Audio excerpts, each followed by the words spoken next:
नागपुरात पशु व मत्स्य विज्ञान विद्यापीठाकडून आज वेगळा उपक्रम राबवण्यात आलाय। खरं तर रोज अंडी खावी अशा पद्धतीचा संदेश देत आज वर्ल्ड रेकॉर्ड तयार करण्यात आलाय। 5001 अंड्यांची भुर्जी तयार करण्यात आली आहे आणि ही भुर्जी जी आहे प्रसिद्ध शेफ विष्णू मनोहर यांनी केली आहे। विष्णू दादा, पुन्हा एक नवीन विक्रम झाला। मजा येते। जगातला पहिला विक्रम आहे की एवढी मोठ्या प्रमाणात अंडी वापरून हा पदार्थ तयार करण्यात आला आणि आपला म्हणजे वैयक्तिक असा 30वा वर्ल्ड रेकॉर्ड आहे आणि मला अभिमान आहे की नागपूरच्या मी या पशुवैद्यकीय महाविद्यालयामध्ये हा रेकॉर्ड करताय आणि त्यांच्याच सपोर्टमुळे हा रेकॉर्ड होऊ शकला। जवळपास 5001 अंड्यांचा यामध्ये वापर झाला। त्याच्यानंतर 50 किलो तेल, त्यानंतर 250 किलो कांदे, 200 किलोच्या जवळपास टोमॅटो होते, त्याच्यात हिरवी मिरची 50 किलो, कोथिंबीर 80 किलो होती आणि बाकी इतर लागलेले मसाले आणि दूध 50 लिटर असं मिळून ही भुर्जी तयार झाली आणि साधारण 4 ते 5 हजार लोकांनी याचा आस्वाद घेतला। नक्कीच खरं तर टेस्टी अशी अंडा भुर्जी आहे ती सगळ्यांनाच खायला मिळालेली आहे। पशुविज्ञान विद्यापीठाचे पोल्ट्री फूडचे जे आहे ते मुख्य आहे, प्रमुख आहे। काय सांगाल, कशा पद्धतीनं लोकांमध्ये अजूनही संभ्रम आहे? हो, निश्चित आज आमचा हा मूळ उद्देश असा होता की लोकांमधला संभ्रम आणि अंधश्रद्धा अंड्याबाबतच्या ज्या आहेत ह्या दूर करण्यात। तुम्ही तुझं बघाल तर सगळे तुम्हाला फ्लेक्स तेच लावलेले दिसतील, अंड खावं का नाही खावं, पिवळं खावं, पांढरं खावं, किती खावं। तर आम्हाला लोकांमध्ये अवेअरनेस करणे हा सगळ्यात महत्त्वाचा आमचा ह्या इव्हेंट मागचा हेतू होता। आणि या प्लॅटफॉर्मवर मी म्हणेल की चहाची किंमत तुम्ही बघा 10 रुपये आणि अंड एवढं पौष्टिक आहे त्याची किंमत 4 ते 5 रुपये। तर मी तर म्हणतो एक चहा कमी पिला तरी चालेल, पण रोजचं एक अंड माणसाने कमीत कमी खाल्लं पाहिजे। एवढं पौष्टिक अंड हे शरीरासाठी आहे आणि मीच नाही तर शासन आणि मेडिकल डॉक्टर सगळे सांगतात आणि रोज एक कमीत कमी अंड खाल्लं पाहिजे। म्हणून मी म्हणेल की स्वस्थ रहो बस्ती में, रोज खाओ अंडे मस्ती में। कुठतरी अंड्यांबद्दल अजूनही व्हेज की नॉनव्हेज हा प्रश्न अजूनही बऱ्याच लोकांना पडतो। धार्मिक भावनेशी जोडलेला विषय। हो, अगदी बरोबर आहे। कारण व्हेज आणि नॉनव्हेज हा जो शब्द आहे हा फक्त आणि फक्त भारतामध्ये आहे। तुम्ही पाकिस्तान आणि बांगलादेशमध्ये, नेपाळमध्ये जरी गेलात तरी हा शब्द वापरला जात नाही। आपल्या इथं धार्मिक भावनेची जोडल्यामुळे फार त्याला सेन्सिटिव्ह पद्धतीने बघितलं जातं।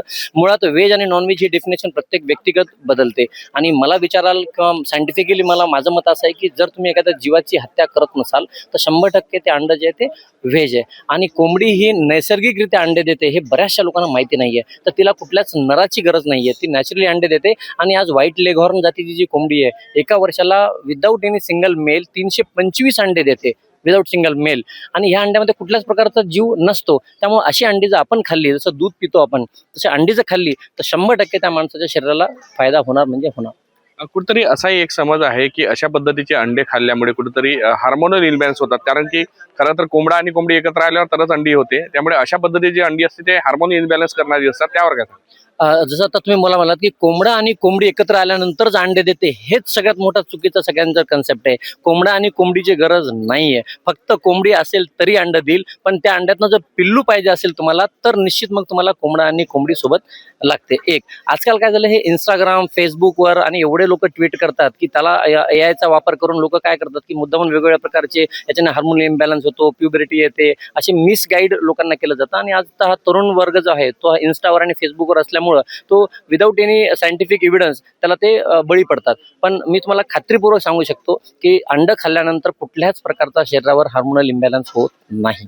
असं संशोधन झालेलं आहे? कारण की ज्या पद्धतीने मिसकन्सेप्शन आहे नाही, अगदी मी तुम्ही बरोबर बोललात। असं संशोधन झालेलं नाहीये की बाबा हार्मोनल इम्बॅलन्स होतो का नाही, परंतु अंड खाल्ल्यामुळे हार्मोनल इम्बॅलन्स होतो असंही कुठं संशोधन झालेलं नाहीये। फक्त ते आर्टिफिशियल इंटेलिजन्सवर झालेलं आहे आणि तो मीडियामध्ये ते चुकीच्या पद्धतीनं पसरवलं जातं। आणि जर समजा असं असतं अंड खाल्ल्यामुळं, तर आज जपान हा असा आहे की एका वर्षात लोक 380 अंडे खातात। मी परत सांगतोय, एका वर्षात एक माणूस 380 अंडे खातो। अमेरिकेमध्ये सुद्धा 350 वर अंडे खातो।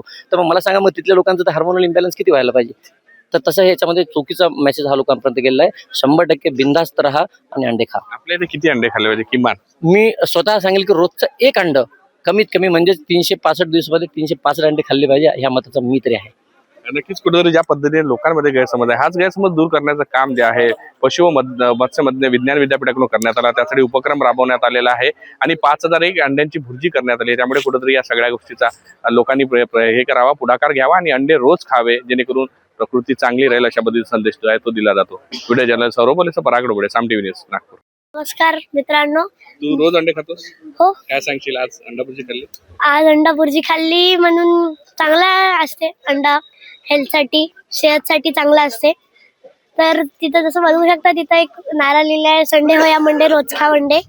तर असं तर आमचं असते Sunday one day, Monday Tuesday Wednesday सगळंच असते आमचं। म्हणून त्यासाठी अंडे एक पौष्टिक पदार्थ आहे आपल्यासाठी, आपल्या शरीरासाठी हेल्दी गोष्ट आहे. तर सगळ्यांनी, माझ्यासारखे पोरांनी, आमच्यापेक्षा मोठ्या लोकांनी खायला पाहिजे अंडे. यासाठी मला एक गोष्ट म्हणायची होती. जर माझा क्लास किंवा माझा टीचर असं, माझे टीचर म्हणते की तू अभ्यास करत नाही म्हणून, सर अगर मेरे टीचर देख रहे हैं कि आप पढ़ाई नहीं करते, मुझे बोलते हैं, तो आप अगर ये देख रहे हैं तो ये समझ लीजिएगा कि मैं एक फेमस बच्चा हूँ. क्योंकि मेरे पापा की वजह से, क्योंकि मेरे पापा ने इतना बड़ा पोस्ट अचीव किया. थँक्यू. आता isakal.com आहे देशातील नंबर 1 ची मराठी न्यूज वेबसाईट. प्रत्येक अपडेटसाठी isakal.com ला नक्की भेट द्या.